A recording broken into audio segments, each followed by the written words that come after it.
It's the PHNX Cardinals post-game show brought to you by our friends at Four Peaks Brewery. I'm Johnny Venerable.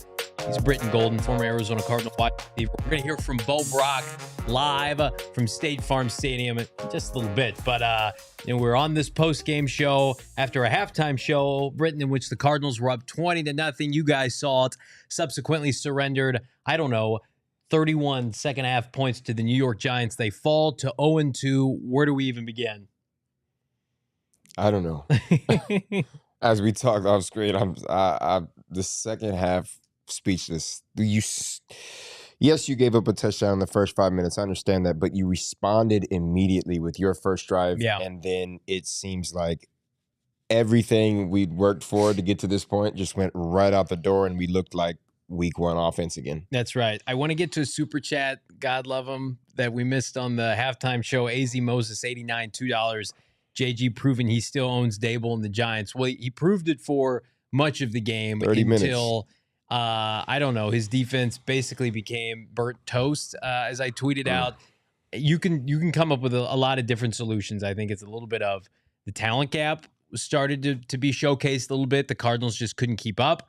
But again, this is a team that scored 0 points against the Dallas Cowboys last week. It's inexcusable. You drop 31 points on any NFL team in the second half, led by Daniel Jones and an offense that hadn't scored yet.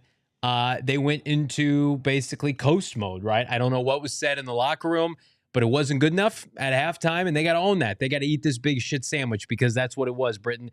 They come out, and to your point, Giants score quickly, so do the Cardinals. It's 28-7 at that point.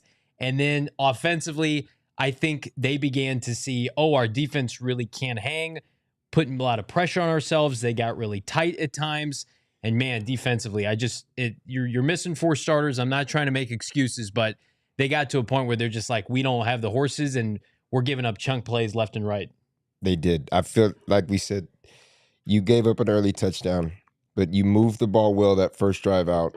I feel like we went into protection mode. Yeah. Defensively and offensively. I feel like defensively, we just said you got beat deep that first drive out of halftime. I mean, and don't get me wrong, I'm not the coach. I don't know what was said, but from what I saw, it looked like it just went to keep everything in front of you. I don't care if they make completions. I don't care if they move the ball. Just don't get beat deep. Try to manage the game.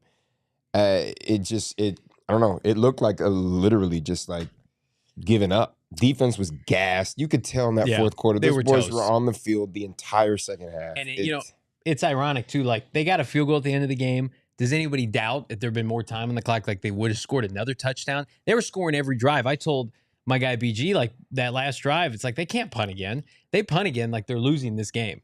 And the offense reverted back to what it was last week, which was unfortunate. And then, defensively, you got to a point where it just was inevitable. Daniel Jones embarrassed you, which is embarrassing to say because I clowned him and Mike Kafka all week. And for 2 quarters, it looked like that was going to come to fruition. I mean, they basically had an entire game's worth of offense in the second half. In the second half. Yeah. I mean, you look at that Giants offense in the first half compared to that Giants offense in the second half, it's 2 completely different teams. Yeah. Right? It's what every Giant fan was expecting week 1. That didn't show up. But I'm still speechless. I don't understand how you put a product on the field that first half that looks like it should be 2-0 right now, and we're sitting at 0-2. Yeah, I remember something that our guy Howard Balzer said to me watching training camp this year on the sidelines, and there are going to be days and Sundays like this year for this Cardinal team, given the talent level, and basically alluded to the fact that is Gannon going to be criticized when they lose games in the second half where the wheels fall off because, one, they can't make adjustments or because there's a gap in talent? Like, I'd be naive to sit here and say, like, there's not a gap. There's not a gap in talent. Of course there is. They're missing Josh Woods, Budda Baker, 2 starting defensive linemen. But what makes it more painful is that you dominated the first half. So what happens? I think more so you have to put the loss on the coaches in the second half. They coasted a little bit. They played. I don't think they played scared until late in the game, but certainly it was a passive approach. It was a passive approach by Nick Rollis. That team was feeling themselves at the end of the first half. And give credit. Dable and company, they came out with a game plan. They said, we can beat you over the top. We can beat you in chunk plays. And that's what they did. I mean, Daniel Jones, 103 passer rating, 321 through the air and then 59 yards on the ground, 3 total touchdowns. It just can't happen. I mean, you could definitely tell in that halftime locker room, in the Giants locker room, their coach came in there, set them down and said, look, we can't score 20 points on one drive. Right. Offense has to pick it up. You got to find something to do, and you've got to go score on every drive you get, and they did that. And I feel like in the Cardinals locker room, it was a completely different story. I feel like it was, we've got there, we coast, all we have to do is finish, and we did not finish.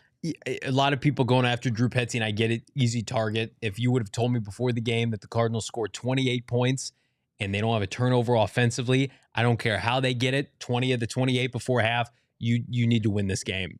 This falls on the shoulders of the defense, led by your defensive head coach and the defensive savant, Nick Rollis. And I saw somebody early in the chat say this is unfortunately going to become a calling card for Jonathan Gannon, blowing big leads a la the Super Bowl. I don't know if I'm ready to go that far, but certainly it's something that people are going to discuss. But yeah, the offense wasn't great in the third and fourth quarter. I get that. You scored 28 points against this Giants team. In my opinion, you should win. I want to get some of these super chats. You guys are absolutely crushing it already. Make sure to like this video. Mr. Graham, a very appropriate name for this podcast today. $5 super chat. Not even mad. I've prepared myself for 0-17 for months now. And it's funny, tongue in cheek, I do think that winning today would have allowed them to play more relaxed over the course of the season.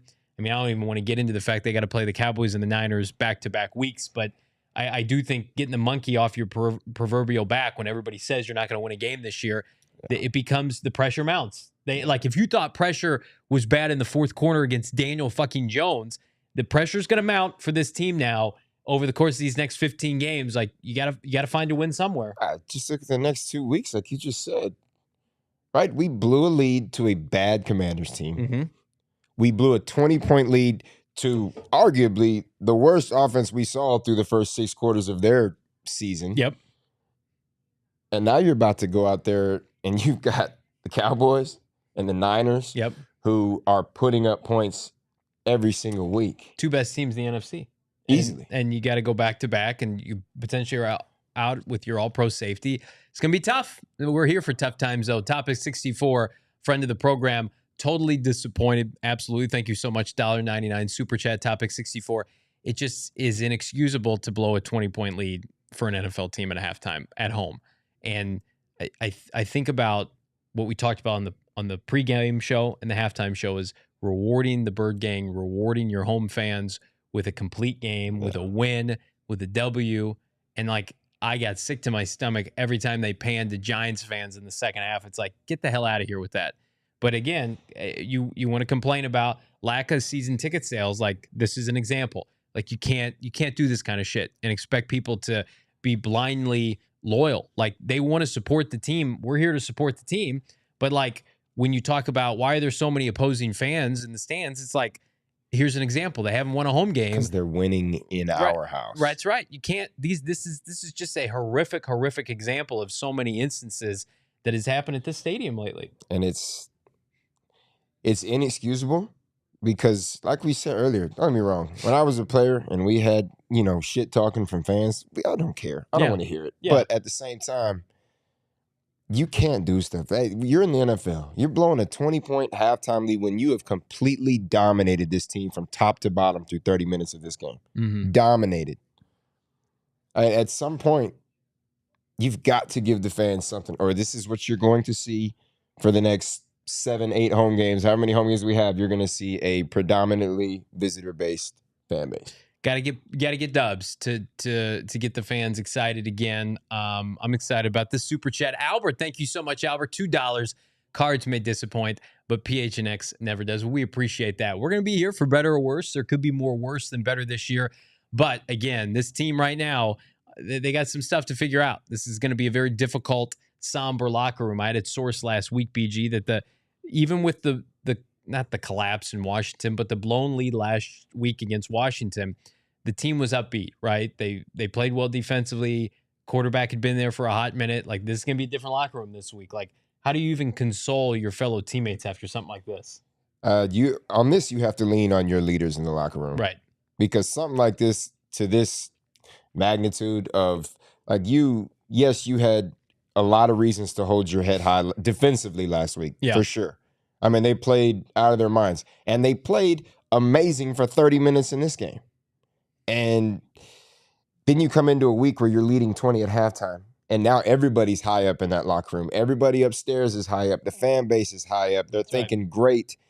And then you put a horrible display on in the second half. And it's got to be demoralizing as a player, as a fan, as a coach, as a front office member, whoever you want to be. It's not good. I love this comment here. Darth Volda, more Cards fans in this chat than at that stadium. I certainly hope not. I appreciate the comment and the sentiment. This is a safe place, right?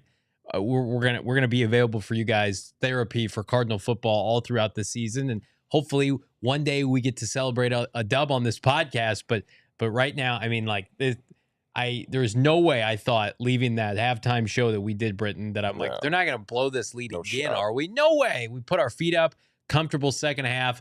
And yeah, here we are. Love our precious Cardinals. Love all of you. Jalen Blair with the super chat, my guy. Appreciate you. $5 per next gen stats. We pressured Jones on 3 snaps in the first half, but somehow shut them out. No pressure caught up to us in the second half. I think what's even worse, and thank you for that, Jalen, they were missing a guard and they were missing a franchise left tackle, and it didn't make a difference. It especially didn't make the difference in the third and fourth quarter. I don't even think the Cardinals were sacked once in this game.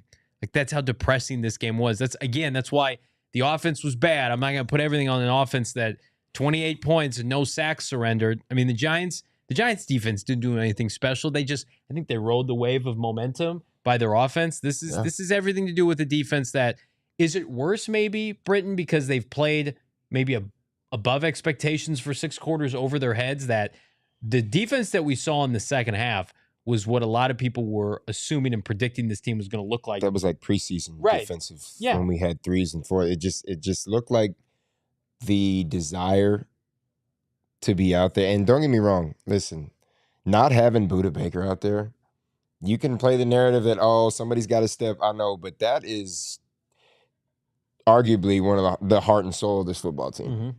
He wants to win so bad. I don't think arguably. It definitely is.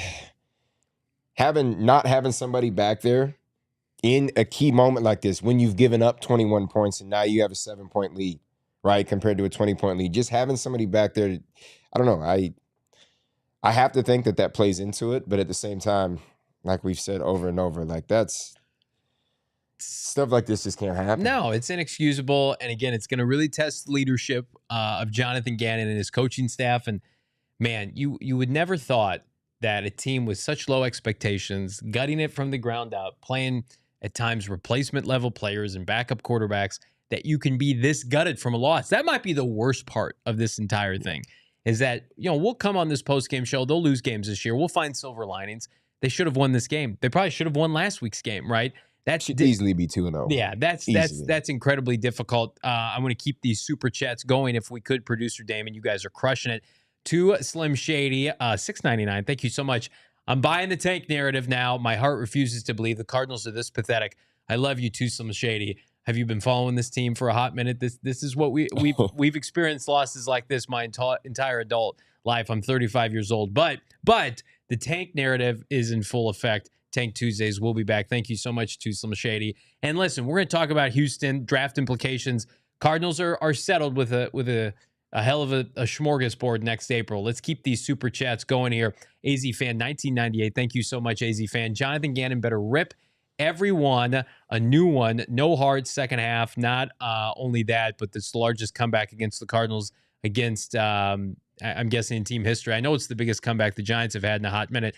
That's embarrassing. Thank you to PHNX for the awesome coverage. Thank you, AZ Fan 1998, for your generous super chat. And again, these are going to be special learning moments for this team, where you're going to find out who's cut out for this regime long term. Not the coaches in particular, but the players. Like, who's going to be able to rally? A lot of people are giving Marco Wilson some grief, rightfully so. Who's going to be able to navigate this as a team? Can they bounce back? Can they respond? Everybody's got adversity over the course of 17 games, and one way or the other. This is the Cardinals. With as low as expectations, you've still disappointed us. Holy fuck, Brittan Golden. We somehow, 2 games in, we're sitting here gutted when we didn't think we would be. Oh, and like everybody predicted, a 0-win season. That's right. And we've been here 2 weeks into the season, and we've had leads in both games and should have won both games at that point. Yes, like you said with Marco did not have a great game. But the biggest thing for Marco is to not let this noise, the media noise, the social media noise, don't let that fade into you having another one and another one. You've got to find a way to block that out and show the fan base that you can bounce back. Everybody do me a favor, hit that like button on this video. You guys are continuing to crush it in the chat. Back to your super chats because there's more to read because you guys are awesome. Super chat $4.99, Jordan P., the most blatant tank job I've ever witnessed. Coaches sabotaged the entire second half, calling terrible soft zone defenses and runs into stack boxes. I mean, they scored to start the second half. The Cardinals did a great drive. I still don't like the play call in the second half. Now, and you know what? Offensively and defensively. We talked about it like a layered approach. It was 28-14. Hollywood had that really chippy block in the back that was not Kenny Stills or Dante Stills, the defensive tackle, had a late hit that I thought was ticky-tack. And then I think what really changed the game at the time, and I keep going back to this, they threw a penalty on pass interference on Hollywood Brown that would have put the Cardinals in scoring position, and they picked it up, and they waved it off. The officiating wasn't great today, and you've talked about it. I'm not going to blame the officials for this, but, like, can the Cardinals ever get a home call to save their life in the history of State Farm Stadium? It never happens. No. And like you said, even when I was playing out here, we would always get really, really shitty referees. Yes. They can't find me for that statement anymore. So but, you know, you're in a safe place now. It's you can't blame it on the refs as much as you want to. And I don't know. It's just back and forth with this. It's just the same narrative. Just tanking.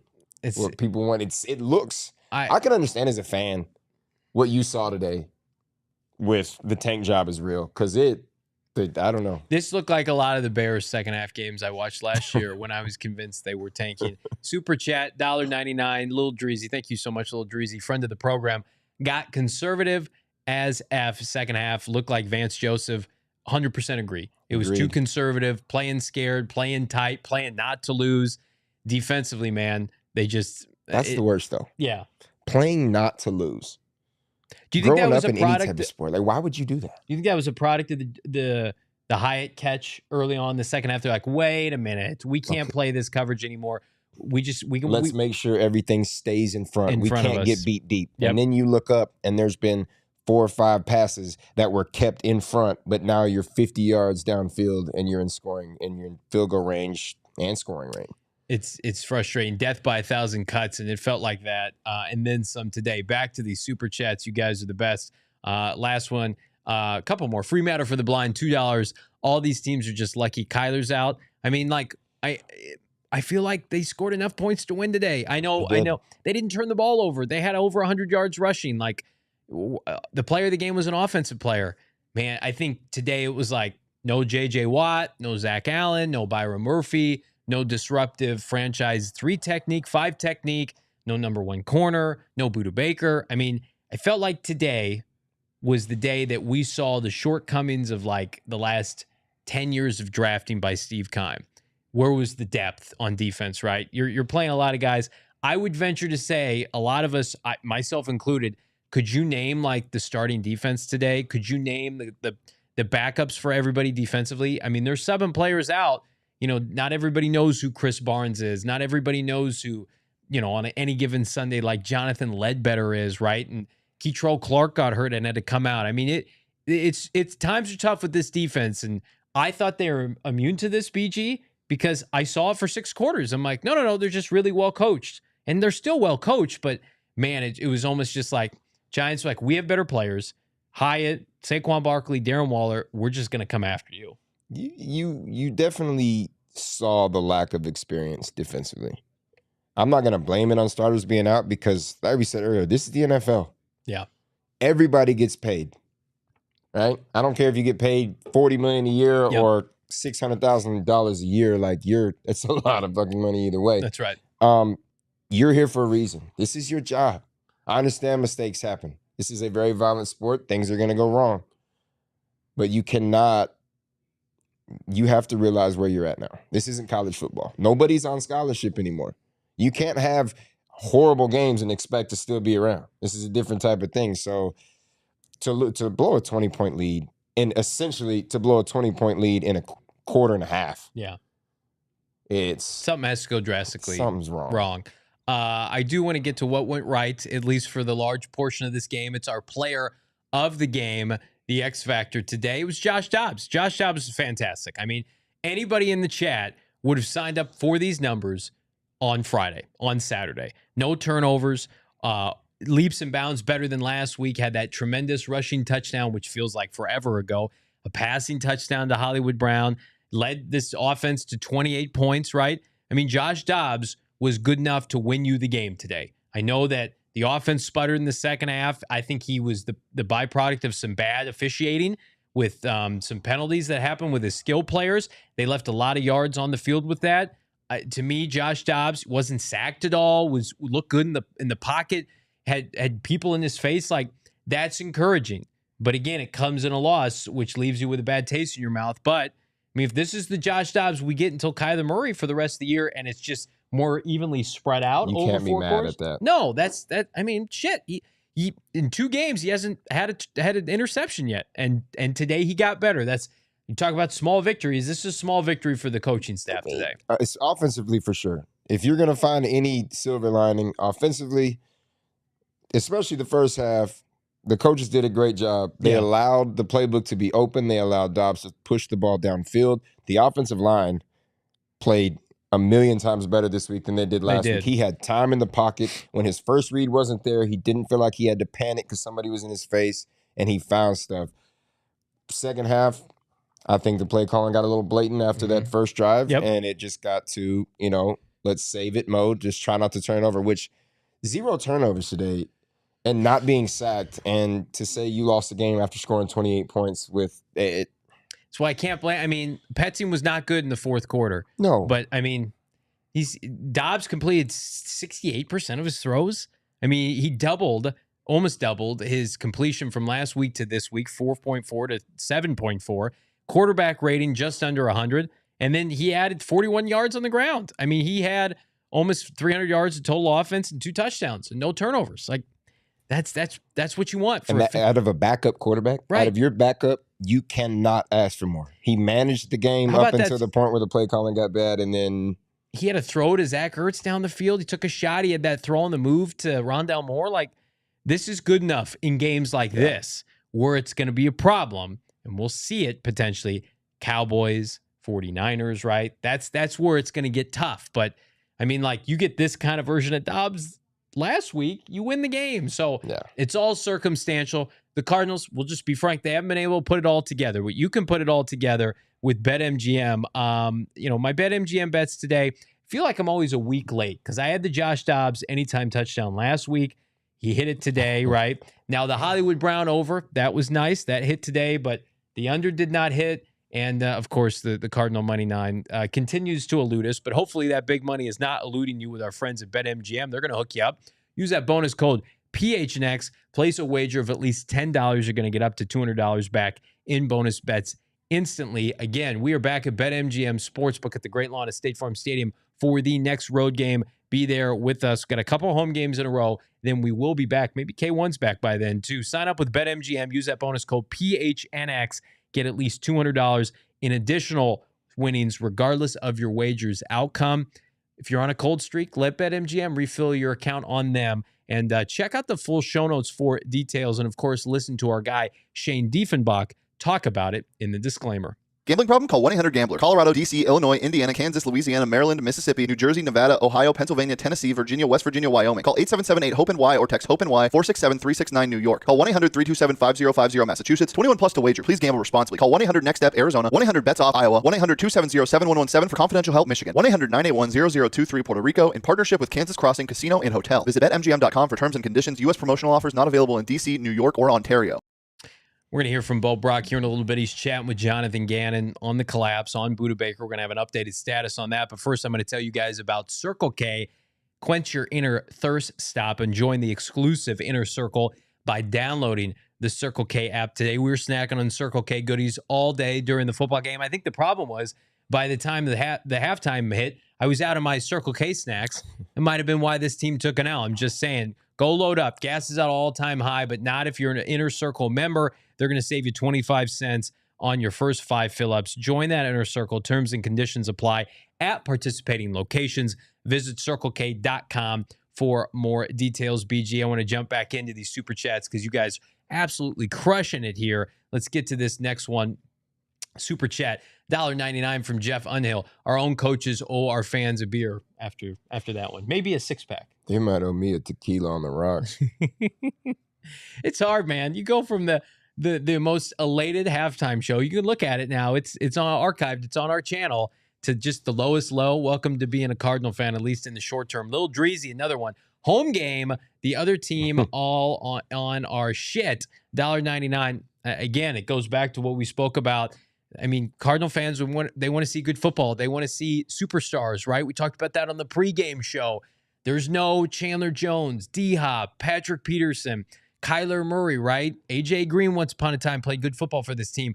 So it's like, okay, if you don't have the superstar talent, develop guys and be feisty and win some games. And, man, I thought they were 3/4 of the way to doing that. And then they fumbled the bag literally in the second half of both these games. Literally fumbled the bag. Yeah.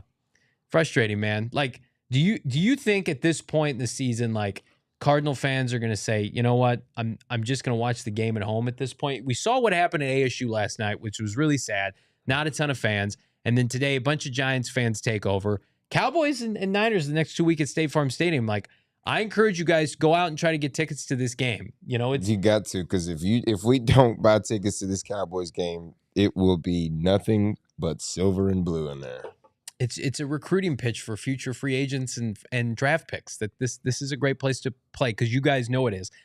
More super chats here. We're just gonna go rapid fire, baby, because you guys are crushing. Another one from Jeff, $4.99. Someone needed to step up and rally everyone. The team started to spiral. Yeah. They look lost and defeated in the fourth.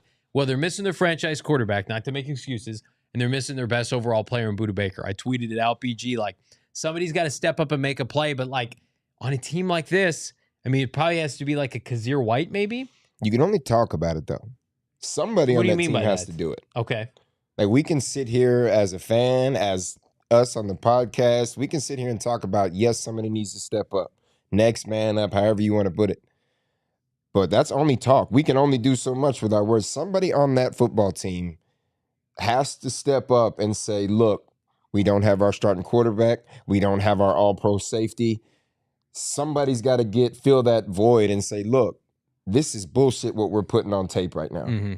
This is ridiculous. We need to figure something out. Yeah, I thought it was going to be Zaven Collins. He had the half a sack at the end of the half and couldn't take advantage. You guys are certainly taking advantage today of this chat. Super chat, $5, Mr. Grimm. Side note, has anyone mentioned our new jerseys during the game? They are going over like a lead balloon. I like the red. I like the red on red. Aesthetically, they're way better than the old ones. I'm anxious for the white. I think the black uniforms are coming up here soon. They just made those on sale. So, I mean, I think Cardinals look good. They're not looking good when the clock strikes 0. I don't give a shit what they're in. Just win a damn football game.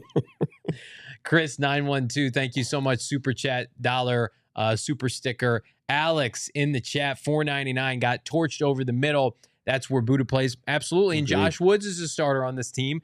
He was out as well. I mean, but what's frustrating, BG, it's like, what changed then from the first half to the second half? Because those are the same players. It was. Why did it turn out that way? I just think it got to the conservative play call. I think that big deep pass over the middle, Jalen Hyatt got them upstairs, maybe thinking, look, we can't allow this, we can't get beat over the top like this. And they just went to that, let's play a zone and let's just sit deep and try not to get beat over the top. And the Giants took full advantage of that, found open holes in the zone and made the play.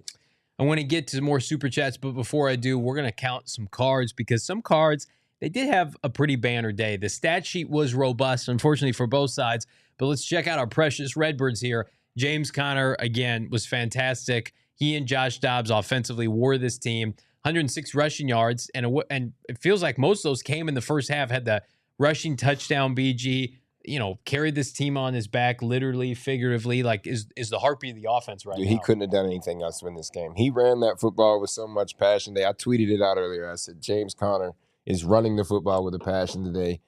He was excited. He was revved up. He was ready to play this football game, and it just felt like that second half he got no help. Nope. And it looked like they tried to abandon the run in the second half. Yeah, they got a little too cute. I mean, we were averaging the touchdown drive in the second half open. I think he had 52 yards on the ground. He's averaging 4.5 yards per carry, and he's on pace for a 1,000-yard season. He's not getting the ball enough, in my opinion. Cardinals ran for 151 yards, 5.2 yards per carry. They still lost the game. Dennis Gardeck had a sack, on pace. Your boy, 17 sack season, 18 sack season now. I mean, I don't know if he gets there, but I think right now you got to assume with how much he's playing, he's en route to his first double-digit sack season as a pro. It's time to start putting Gardugo, as we call him, into the mix. The man has a motor that can't be matched, and he shows up every week. So it's almost like I need the swear jar, but for Dennis Gardeck sacks. Put some respect on his name. And then I need to use that money to buy a Dennis Gardeck jersey, I think is what needs to happen. I'm going to get you one. I appreciate that. I'm gonna have him sign it too. Oh my God, that would be unbelievable. We'll only ever get him on the show if BG allows it. Dennis, if you hear this, you're on the show. Let's go. Dennis will beat my ass. And then lastly, I want to get to this last one here. Michael Wilson had a good day. 56 yards receiving. I think was perfect with his pass receptions. The rookie third rounder out of Stanford was the leading receiver for this team, and I am correct. 3 for 3 on targets and receptions. Physical, man. I had a really nice long catch on a critical third down in the first half. Hollywood Brown played well too, but I think, again, as the season goes on, want to be able to showcase what the big man can do. This Cardinal offense, you saw it. They love their tight ends. They love to move people around. I think the bigger the better for this team, especially when Kyler Murray comes back. Give him big physical targets. His best season was when he had A.J. Green and DeAndre Hopkins, 2 receivers over 6 foot, to be able to throw the football to. And, Michael Wilson is one of these guys where as the weeks go on, he's just going to get more and more comfortable in this offense. I agree. He ran great routes today, and he made the plays that came to him. There just wasn't enough. Yeah. I think and same thing with Hollywood. Hollywood played good. Receiver-wise, we played well. Tight ends played well. You've got 2 very dynamic tight ends. Yeah. Very dynamic tight ends. And we do target the tight ends a lot. I feel like the conservative play calling in the second half, that leads to a lot of your playmakers not getting the ball in their hands. In the chat, BG, how many Johnny Venerables would it take to beat up one Dennis Gardeck? I don't know if they can make enough. Oh, my God. I don't know if they can make enough.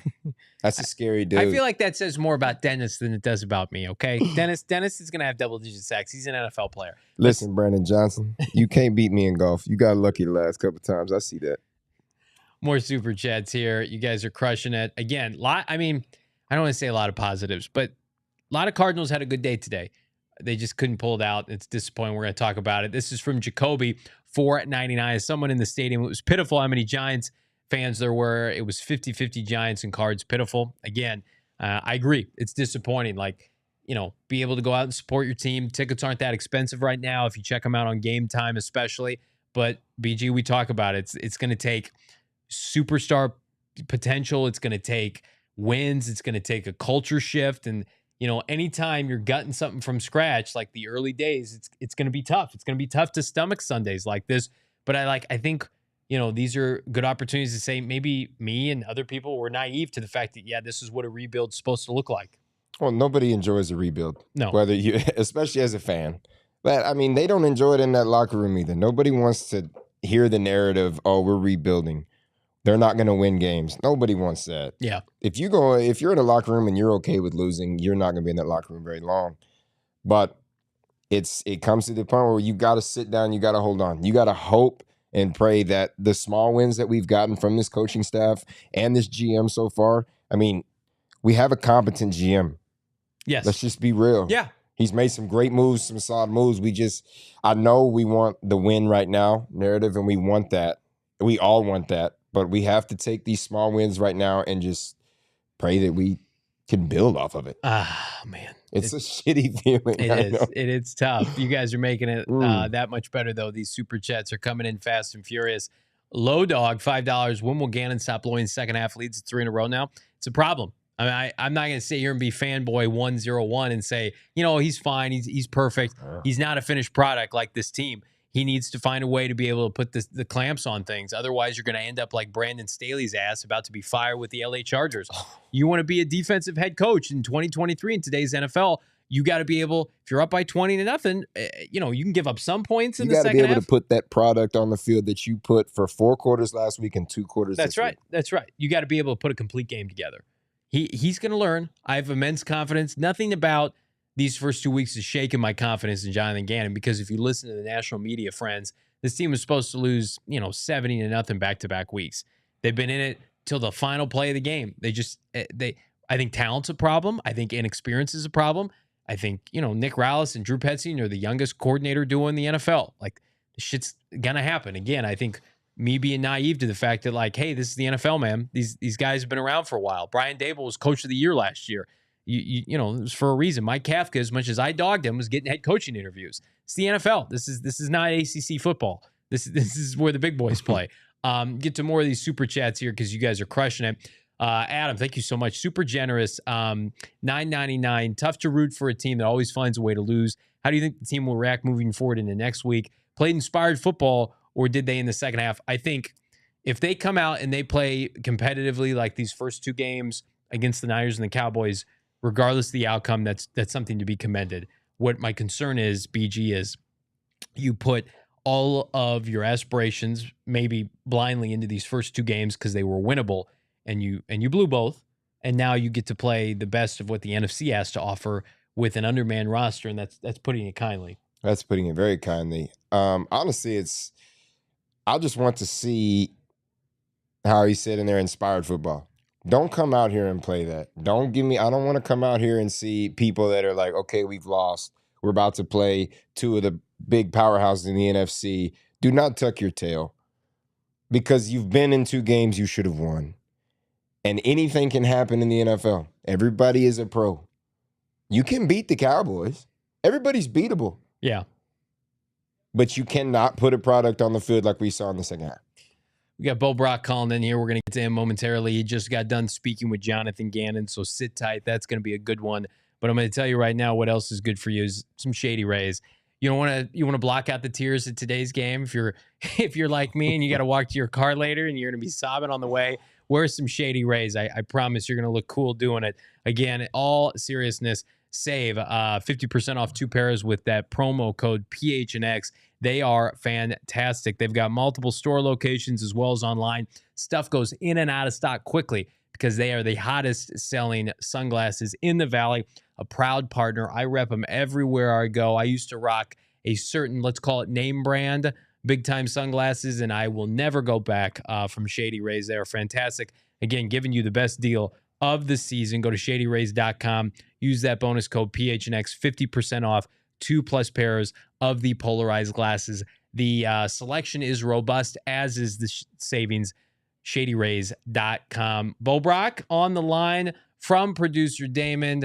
He is live from State Farm Stadium, my dear friend and co-host, Monday through Friday. He had to unbutton his shirt because this loss is legitimately leaving us without any kind of sanity. But in all seriousness, Bo Brock, you spoke to Jonathan Gannon. Cardinals blow a 20-point lead at halftime. What did the head coach have to say?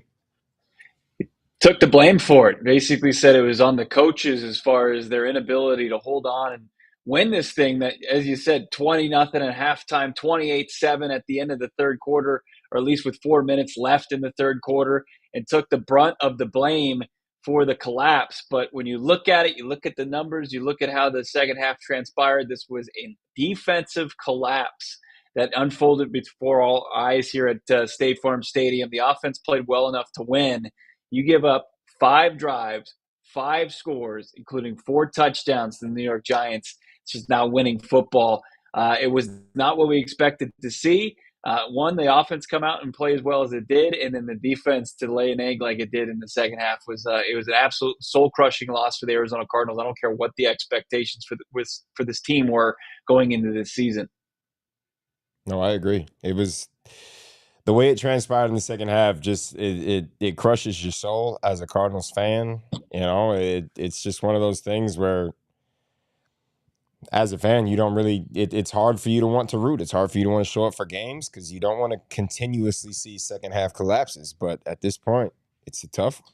You talked to him, Bo, about Budda Baker. Any status update on the All-Pro safety that his injury basically came out of nowhere? Yeah, it happened. Confirmed it happened in Friday's practice because I saw him out there during the media portion. Looked fine. Must have happened during maybe 11 on 11 once the media was escorted out of the practice facility. But they're still evaluating it. Just wasn't healthy enough to go today. But if you look across the league, these are hamstring issues are ones that can be kind of tough, right? They can nag for a couple of weeks. And I know that a guy like Budda Baker is superhuman. When you see that he's got kind of he came back from the high ankle sprain, kind of like returning from the dead last year. Hamstring is one of those. BG, I don't know if you've ever sustained one, but it looks like it's one of those that it's no matter how superhuman you might be, it can take down most mortal men. If you followed any part of my career in Arizona, I was out with a hamstring at least once a year. But it's one of those injuries that once it happens once, it's not going away. It will always be there.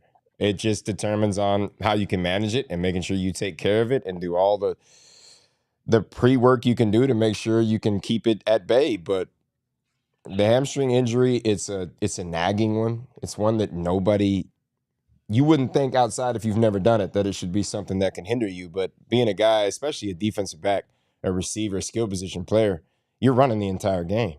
Yeah. And that hamstring is a very important component to how you run. So, I mean, at this point, I know fans don't want to hear Budda Baker could be out multiple weeks, but if you want to see him at full force this season, you've got to just sit back and let it take its course and let him come back healed instead of having him try to play through it. It's like the situation with their franchise quarterback, Kyler Murray. It's like you just got to wait it out and see when he's going to come back. And speaking of quarterback, Bo Brock, I think you and I and BG are all on the same page. Josh Dobbs did more than enough today to get this team a dub. 48 or 28 points from this offense, no turnovers. I know a lot of it came in the first half. Evaluation of Josh Dobbs and maybe what JG had to say about his QB1 currently.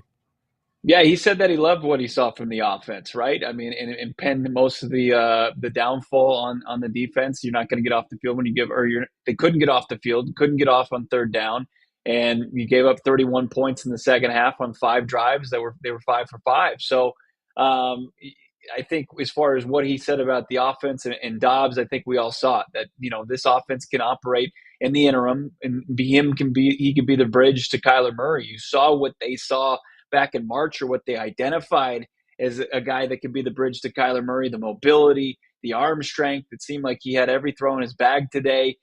Maybe one he left too long for Zach Ertz to open the game, but immediately kind of made up for it and was, on the run, making throws, hitting Rondell Moore for a big third down completion, dropping in the bucket to a guy like Michael Wilson, who had 2 big third down conversions. You saw enough from the offense. Sure, things went stagnant in the fourth quarter, and that was unfortunate. And, he can say, Dobbs said that they didn't play tight or they didn't feel the pressure, but I mean, it certainly seemed that way. But look, I mean, it's the tale of 2 different games now. I mean, after game 1, where they're shut out of the end zone offensively and the defense played so well, you're like, can they score a touchdown? Can they be an offense that can go down and get points? And now, after going 5 for 5 in the second half, the defense, like, can they get off the field? Did they already catch up to Nick Rollis and this crew? They missed Budda Baker, no doubt about it. They are absolutely just got it up front. Carlos Watkins sustained a biceps injury today on top of LJ Collier, on top of Lecky Fotu, where they just worn down too much up front. And you got Dallas, who has a potent offense coming in. It's like, are they going to be able to get off the field next week? I think that's a valid question. So they're going to have to go back to the drawing board, make some adjustments now on the defensive side of the football. The biggest issue is like, all right, the offense cost you the game in week 1. Now the defense costs you the game in week 2. Where is it going to be in week 3? Let's get to some of these super chats. We've got Bo Brock live from State Farm Stadium. Little Dreezy, $1.99. I love to learn. I do, bro. Hope I have no hope next week. And we talked about it, Bo Brock. Dallas Cowboys, San Francisco 49ers come to town. And this is where the schedule gets that much more difficult for a team that had very little margin for error. I mean, how do you imagine this team gets up now for the 2 best teams, in my opinion, in the NFC coming to State Farm Stadium? Yeah, I mean, they're just gonna the coaching staff is gonna have to make those adjustments to the week. Now we saw Petzing and his crew do that from week 1 to week 2, and now it's Rollis's turn with his crew, his unit to go from week 2 to week 3. And then what is it going to be? Special teams next week? I don't know. I mean, Let's hope not. You did have a miss from Prater early in the game, but look, that's from 54 yards. That was unfortunate. That would have been nice to get points there. But look, the offense. I mean, I'll maintain that. I think that the offense played well enough. But look, you've got to get this defense back on track, and it doesn't get easy with CeeDee Lamb, with Tony Pollard, and Dak Prescott coming to town. It's not. But you're going to have to find a way to get off the field. They were able to do it against Washington week 1. They were able to do it and dominate in the first half, and that seems like forever ago today. But 2 of the 4 quarters they played very well, and then it just completely the wheels fell off. So yeah, they're going to have to look at what they did very well, and then they're going to have to look at where they fell short here in the second half against Daniel Jones. And it makes me ill to say that Daniel Jones played and just absolutely destroyed the Arizona Cardinals. BG, Johnny, it felt like they just simply moved him around. He was just getting out of the pocket and just had anything he wanted down the field. And it started with that first play from scrimmage to open up the second half, 50-plus yards to the kid out of Tennessee, Jalen Hyatt, and they were just rolling from there. No, agreed. And you can definitely tell who the halftime speech impacted on what side of what team was impacted the most by it. I think Daniel Jones came out the second half and just played his game. The offensive coordinator put him in great positions to make plays. He called the right plays at the right times, and they executed this half. And the Cardinals defense just didn't have an answer in the second half. I mean, they couldn't stop the pass. They couldn't stop the run. They were just moving the ball. If there was nobody open downfield, Daniel Jones was running for 10, 15 yards at a time. So and that's with 2 Giants offensive linemen being out. We saw a guard leave the game. Of course, no Andrew Thomas. More super chats because you guys are crushing it. Thank you so much again. This is from Thomas, $5, longtime season ticket holder, and this was an absolute disgrace. Brutal. Visiting fans were brutal.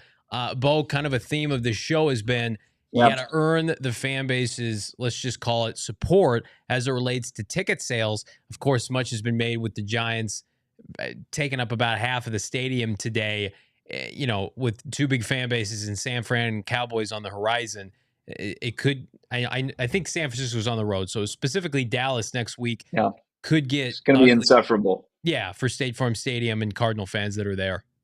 Yeah. There was a ton of blue in there. And when the Giants were, continuing their comeback, and once they kind of finished it, there was a ton of cheering going on. Every big play was welcomed by, just overwhelming cheer for the away team, which is, it's deflating. But you're right. You absolutely have to earn that back. You have to earn that trust. We talked about it a lot this week. We're closing in on 2 home wins or 1 home win in 24 months. That's not enough. And, you can see why when people, they spend their hard-earned money on these season tickets, they want to be able to see the home team compete. Now, I mean, they saw them compete, but they saw a collapse of historic fashion today. And that's not something you want to spend your Sunday doing. More super chats if we could. Damon Dog, $5. This is from Mateus. Only thing AZ has going for it now is Suns and Jesus Romas. David, thank you so much. We appreciate that. I think the Cardinals have a good thing with Gannon and Austin Ford, but I mean, it was always going to be tough. These first couple games, maybe this first year of a rebuild. Now, I went tongue-in-cheek, BG, before the season. I said, this team could win 7 games if things broke right. And I stand by that, because if it broke right in these first 2 games, they should be 2-0 right now, should they not? Easily be 2-0 right now. And we've, we had 2 costly fumbles last week. 2 very costly fumbles. You take those 2 turnovers out of the game, we win the game. Yeah. Mm-hmm. This week, you kind of you take the conservative play calling that we got in the mid-3rd quarter all the way through the 4th. You win this game. You should have won this game. You put 20 points on the board offensively this week. The only touchdown we scored last week was defensively. Yeah. Right? Your offense got what you wanted this week, and like you said earlier, Bo, the defense just seemed to collapse in the second half, and it got very, very conservative. And it's not what is it going to be next week? That's as a fan, that's the only thing you're thinking at this point now. What's going to let us down next week? Bo, let me ask you this, because you mentioned Budda Baker potentially leaving late Friday. How much of an impact, I'm not trying to make excuses, did that have on the game plan defensively? If Budda Baker it's huge. Practice huge. all week, then they have to promptly pull him on Saturday. Yeah, I mean, it was massive. I mean, you're already thin in the secondary. I see people calling for Garrett Williams, and he's at least 2 weeks away from even being eligible to come off the non-football injury list after his ACL tear last October playing for Syracuse. At the collegiate level, I mean, there's not any options as far as help in being able to supplement your defensive line, which is down. Who knows? We'll see if Watkins is going to miss any significant time, but you're already down Collier, and hopefully Fotu can get back. But that was a thin group. And then the secondary, the safety group, they had no room to spare. And you take the best player out of that defense. I mean, it was a massive blow. It didn't seem to rear its ugly head in the first half, but in the second half, you're telling me that number 3 is not going to be out there, at least get him off the field once? That's all they needed. They just needed to get off the field once or turn one of those touchdowns into a field goal. And this is either a tie and we're going to overtime, or it's a win. And it's really unfortunate. It's the ugliness of this game, how tough it is that even in practice you could sustain injuries right, before, in the 11th hour before Sunday. It's just the ugly reality of the NFL. Ugly reality of a rebuild as well. I mean, the lack of, we've talked about it, BG and Bo, the lack of star power on this team is evident right now. I mean, there's no Chandler Jones, D-Hop. There aren't these blue chip players, J.J. Watt, that can help change a game when you need to have a play made. Kyler Murray, Budda Baker. I mean, like, you can make an argument the 3 to 5 best players on the Arizona Cardinals the past 2 years are not on the team right now. Chandler Jones, Byron Murphy, Zach Allen, DeAndre Hopkins, Kyler Murray. I mean, like, those guys aren't playing for the team anymore. J.J. Watt. So it's like, yeah, we're trying to develop new star players, but they're not ready yet. They're not here right now. And so the margin for error in the NFL is so small. The Cardinals have covered in both of these games. They win both of these games if they have 1 or 2 additional players easily. And the leadership factor is another thing. Right. Mm-hmm. Your top leaders on this football team aren't playing. Mm-hmm. Right? They're out. They have an injury. There's something that's hindering them from playing. So somebody's got to find a way to be another leader. You could see that today, especially in the second half, especially defensively. I don't feel like we had enough leadership on the field today that could pull these guys to the side and be like, look, this is not who we are. Mm-hmm. We have put a great 6 quarters on tape as a defense. And then now we're looking like a third-string defense in the preseason. We're getting beat deep. We're letting little underneath passes turn into first downs. We're letting runs that should be stopped in the backfield turn into 5 to 6 yard gains. Somebody on that defense, if Budda and these top guys aren't there, has got to step up and take over that leadership role until Budda can be back. Any other significant injuries that you got? Anything else from Jonathan Gannon, Bo, that you care to share with our viewers? Yeah, there wasn't too much to it as far as, the injury report. That's kind of been the norm from, starting through preseason, and he's still figuring out how he's going to approach that. Pretty tight-lipped. We'll find out, probably going to have to find out through, insider information like Ian Rappaport and all those who have their finger on the pulse as far as like how Budda Baker and how much time he could potentially miss. But then you never know. I mean, they were saying 2 to 3 weeks, even longer with Budda Baker, and he was back in there the next game that was on the schedule for the Arizona Cardinals. So it's something to absolutely monitor. They'll be back on the practice field come Wednesday. We'll see if JG has anything to say tomorrow. But it's not really looking at the injuries as, and you mentioned this. It wasn't the excuse. It wasn't the reason for the loss.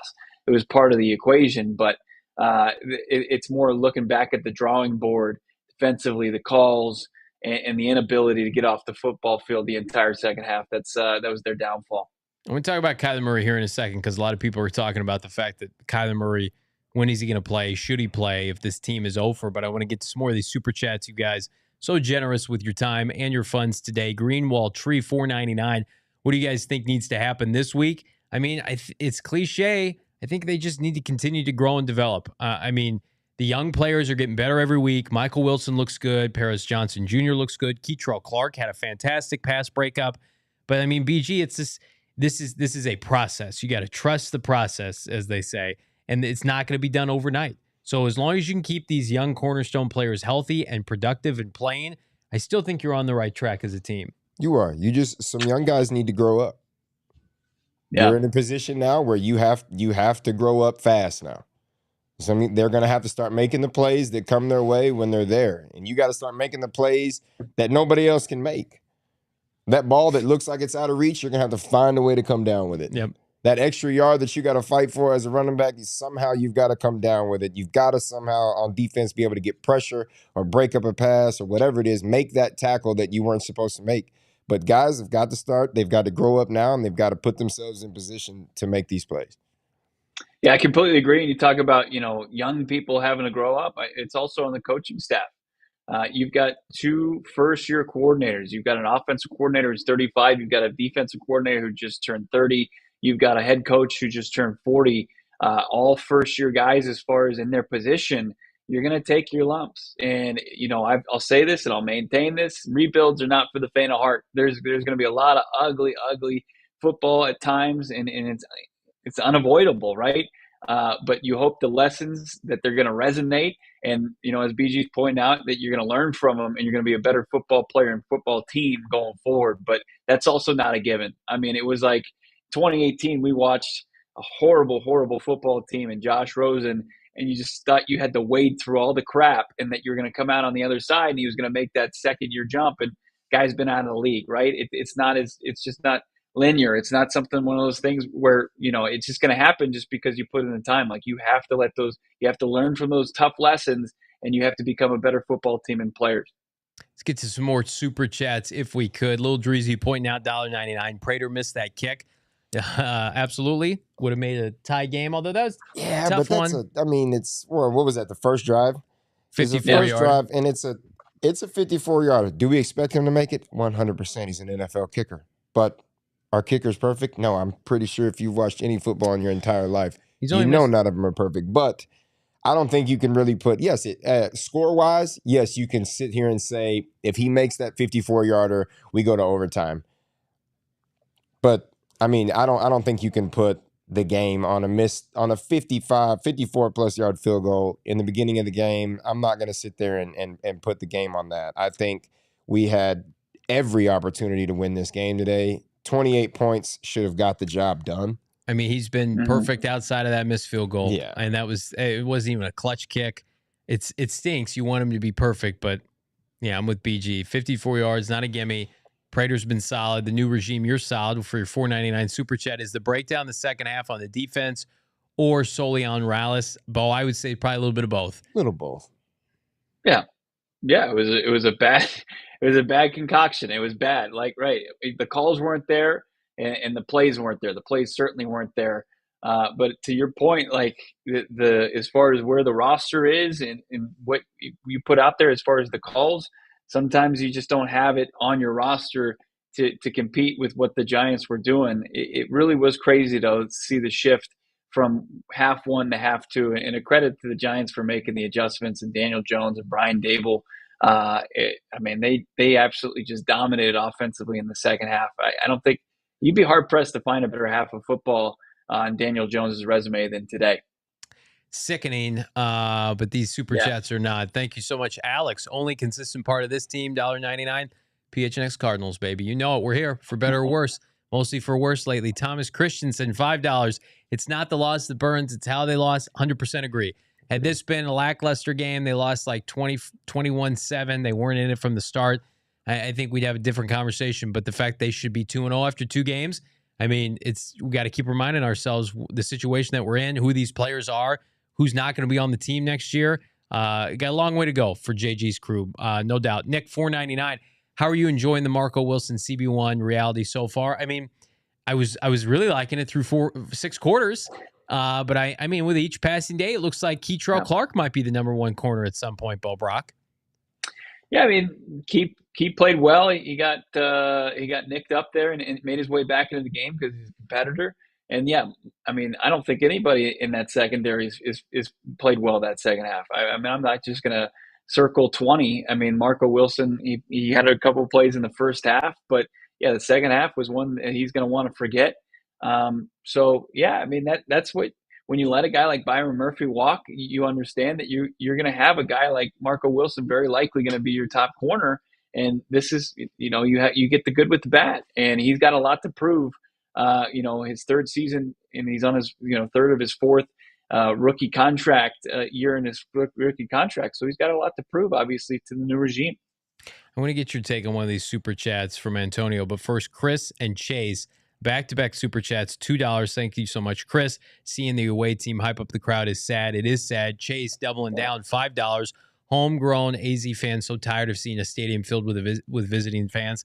I mean, it just hit the nail on the head, guys. I mean, I have our super chats. Thank you so much. Have probably been about the disappointment with the fan base and the fact that the people aren't supporting this team. But again, it's hard to tell people what to do with their money when this team is so bad at home and they have not been competitive and they lack the star power. Be one thing if historically like the Tampa Bay Rays, good baseball team, right? Overachieved 90 plus wins and they can't sell out their stadium. Like the Cardinals have to own this process. And what's unfair, BG, is the fact that Monty Ossenfort and Jonathan Gannon, they inherited this mess. They didn't create it. The people who need to pay for it are not being held accountable in Steve Keim and Cliff Kingsbury. They're being paid out handsomely by the ownership. And speaking of the ownership, that gets us to Antonio's super chat. Matt Ishbia is making the fans in the Valley believe that in the Suns again. That's what's missing from the Cardinal fan base with an owner like that. How much does Michael Bidwell have to lay responsibility? He's the owner of this team. He writes the checks. He sets them up. There's a lot of star players that have run through here that leave here and have crazy success. Yeah. Because why? We don't want to pay him. At some point, listen, you are a billionaire. You run a billionaire dollar business. You got to be able to go out there and spend this money. I know you don't want to, but at some point, just like he said in the chat, what Shiba's doing for the Suns right now, yeah, he's doing everything to get that fan base to show up, and it's lacking in the Cardinals organization. I don't feel like ownership is doing enough to make fans want to come sit in those seats. And this is one of the most loyal fan bases you've seen. They were selling out this stadium when there were no wins. They're still showing up at this stadium when they're not winning. We've seen teams like the Jaguars who had to black out parts of their stands 5, 6, 7 years ago. Yeah. They were putting tarps over chairs so it didn't look like it was that empty, right? And these fans are seeing disappointment after disappointment, and they're still showing up. At some point, as an owner, I feel like you've got to just bite that bullet, find ways to get stars in here, find reasons for the fans to want to buy these seats and to come and sit in these games and enjoy them and watch wins and stop watching home loss after home loss after home loss.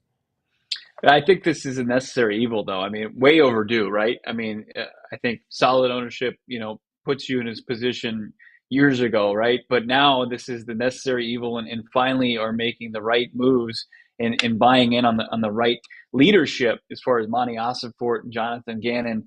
And this is the very beginning of the process, unfortunately, and there's a long way to go. And you would have loved it to start them to get it right long time ago. Unfortunately, it's now, and this is the beginning of the process, and it's going to take more patience from the fan base, and bless everybody's heart that is along for the ride.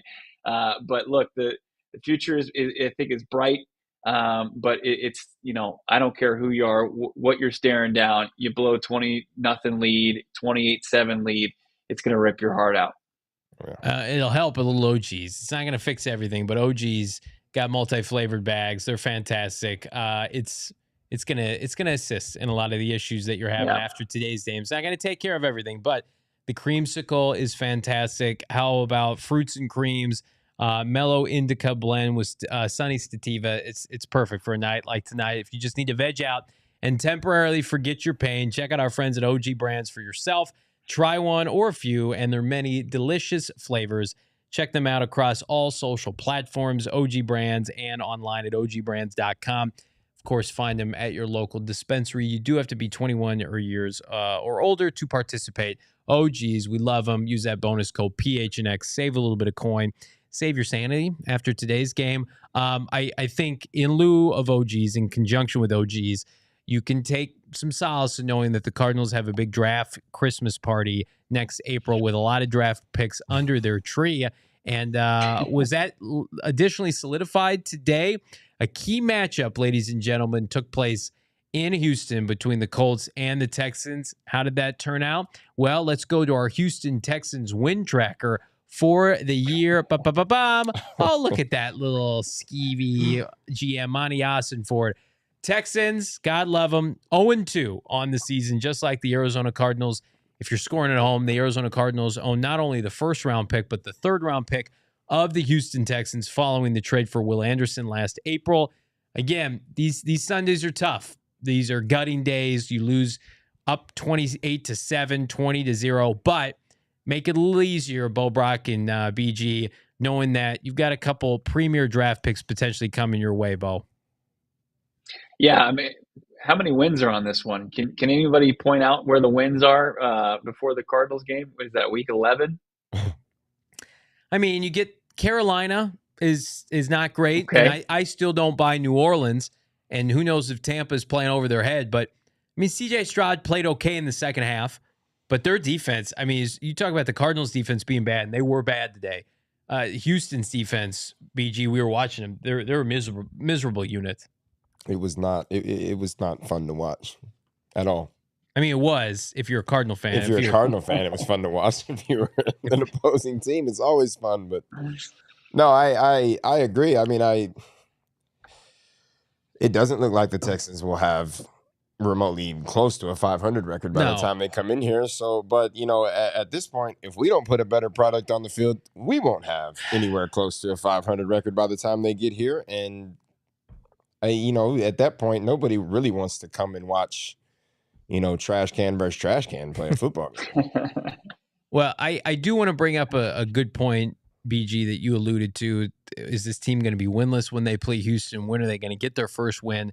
What happens when Kyler Murray is supposed to come back? What happens if this team doesn't have a victory? Now, I believe that they're fully committed to playing him when he's healthy and he's ready to go.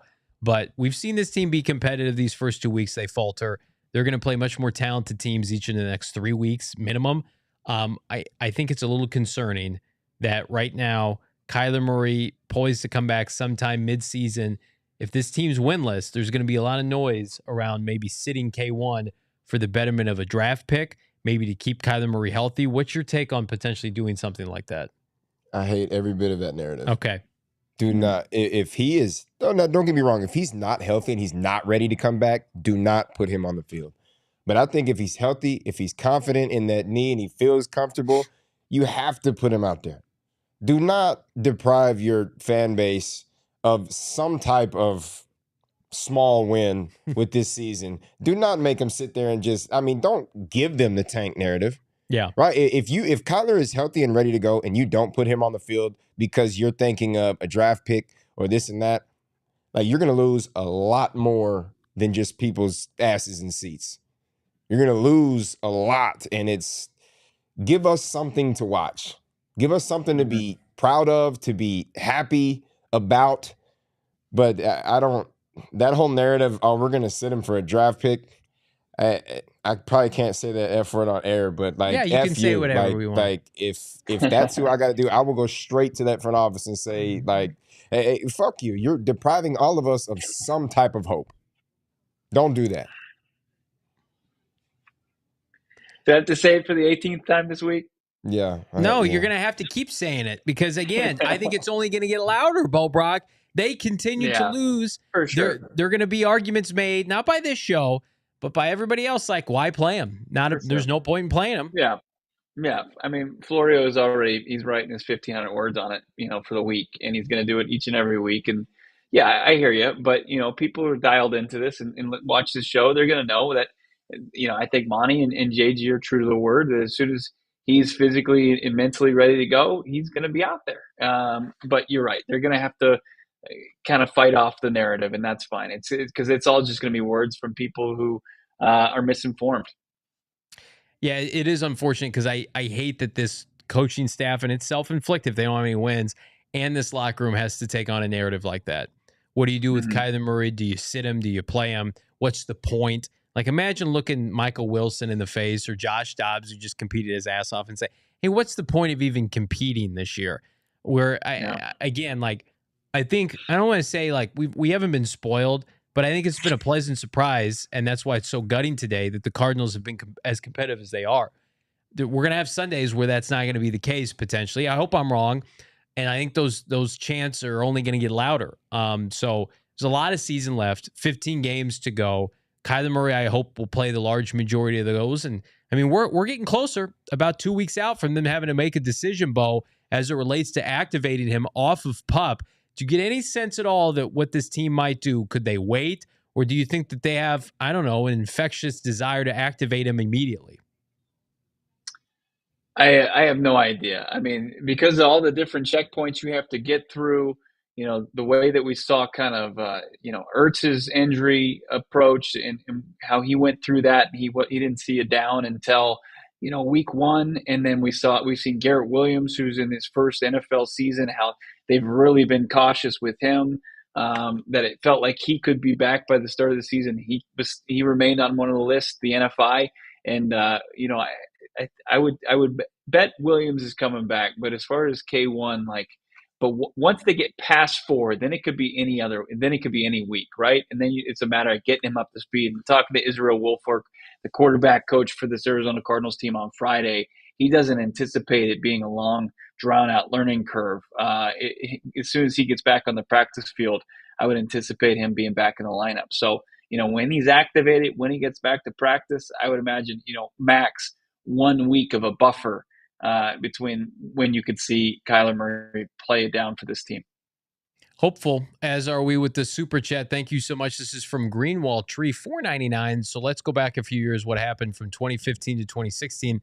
I thought we had a Super Bowl team. What happened that offseason? Well, I think that team tried to double and triple down with old players like Carson Palmer, and you had a general manager who got bit in the ass by not knowing how to draft and develop. I mean, the Cardinals, to me now, BG, are in a position. Let's give credit to Carolina that year. They were a fucking buzzsaw. Carolina, well, in 2015, don't get me wrong, they were, 15-1 that season? Yeah. They came out to play in the NFC Championship and beat us. But I hear what you're saying. We all thought we had a super team, too, in 2016. I think the difference for us in 2016 from 2015 was we didn't win the close games. In 2015, when it came down to the end of the game, we won those games at the end of the game. We won the close games. And in 2016, we fell short in a lot of those close games. And a lot of it, that week 1 loss that we took to the Patriots, because we missed the field goal, and it hurts. Set the tone for the whole season. Set the tone for the whole season. And it's not an excuse for anything. It's just we didn't win those close games. We didn't pull through when we needed to. And, you can blame kickers, you can blame players, you can blame coaches, front office. It just didn't. It came down to we didn't win the games we needed to win. It's unfortunate. And it's unfortunate now that, these close games, I think, are decided by coaching, but a lot by talent. And the Cardinals, again, fan base has got to be thinking, man, you get a defensive touchdown last week, you win the turnover battle, you lose. This week, you win the turnover battle again, and you have 28 points by this offense and no turnovers, and you lose. The red-bearded Red, the bid will take sole responsibility for what's going on. Absolutely. I don't know if he takes it, but he deserves it. All owners deserve responsibility for what's going on with their franchise underneath you. And you got to be able Anybody to on Twitter saying that Colt McCoy won this football game, John? I don't think so, thankfully. I think that we can bury that narrative. Josh Dobbs at least showcased he's capable. We'll be able to give Josh Dobbs, hopefully, his flowers in a future game if he can get a dub. You can get a dub right now, figuratively, by going to gophnx.com. Become a diehard. Our guy Howard Balzer cranking out a tremendous aftermath post-game article for free for all of you. Again, go phnx.com. Become a diehard. We had a bunch of people sign up for diehard memberships this week, including our guy Brian. Absolutely love to see it. You can pick up a free hat and or shirt. like the Bird Gang shirt. We've got the Greg Dortch t-shirt. Of course, the Greg Dortch All-Purpose Podcast with my co-host Bo Brack every single Tuesday. Subscribe, like this video. So much good stuff going on with PHNX Cardinals. We are trying to infuse that onto this football team right now, and Bo Brack, it just won't stick. Final thoughts for this team. What do they have to do to upset Dallas and basically come away with the fact that we blew this game this week? How do you move forward? Yeah, you got to put together a 60-minute game plan, right? You got to be able to adjust on the fly, and you're going to have to get off the football field. Continue what you where you kind of left off this game offensively. Well, I guess not where you left off offensively, but the positives from this game offensively, and parlay those into back-to-back solid performances. It's going to be, I mean, this is going to be by far, as far as Dallas, the best defense that they faced all season long. And it's going to be a tough task for Joshua Dobbs and crew to repeat the performance that they had today. And then defensively, they've got to get back on track. And it comes down to Nick Rawls, JG, trying to find the remedies and the adjustments to make between now facing Dak, CeeDee Lamb, Tony Pollard, and crew. What do you do in that locker room, BG, if you're one of the leaders of this team, being able to get this team back on track? You've got to get this group together. You've got to talk to them. You got to express this feeling of, is this what you want to feel week in and week out? Yeah. Do you enjoy losing at this game? Nobody does. If you've made it to this level, every loss hurts, whether you can show it emotionally or not. And I guarantee you the leaders in that room do not want to wake up every single Monday morning knowing that they left something out there on that field. Right now, you just got to get it together, figure it out, make the plays. I've been saying it all year. You got to make the plays when the plays are there. You got to make those plays. You got to make the plays that you're not supposed to make. But at this point, be competitive. Just show this fan base that you want to be here, that you want to give them what they're coming to see. Just I don't want to hear or see any of that bullshit we're tanking. Don't put that product on the field. Don't do that. Well, I mean, the players I don't think have. As a player, no. You can't do that. If you're doing that as a player, it would be extremely apparent. It's insulting. It's insulting to the players, for sure. They've covered both these first 2 weeks. They have proven the folks in Vegas wrong. Like they are worth being able to take. Good teams win, great teams cover. I would like to see my team win a game. We're gonna have to wait another week for that to happen. You don't have to wait to like this video. Subscribe to PHNX Sports on YouTube. Subscribe to the PHNX Cardinals podcast wherever you get your podcasts. Pick up your smartphone, mobile device, what have you. Go to your podcast, PHNX Cardinals. Bo and I are known to drop an audio only once in a blue moon. How about once a week, maybe twice a week, to fill you in on the latest surrounding this team. And there's a lot going on. We are back tomorrow on a football Monday with the aftermath. We've got some injuries to update you on. Bo is going to be live with Jonathan Gannon at tomorrow's presser. Speaking of Bo Brack, he's Bo Brack. Follow him at Bo Brack on Twitter from State Farm Stadium. Brittan Golden absolutely crushed it today, man. Tried to will this team into a victory. Couldn't get it done. In the meantime, I'm Johnny. How are we here right now? How did that happen? I don't like to. I don't. It's unbelievable. We're breaking down a loss right now. I mean, you don't even want to think about it. Quit bringing it up, Bo. Quit bringing it up. I transitioned. We're on to the Dallas Cowboys. We love all of you. Thank you so much. We'll see you Monday.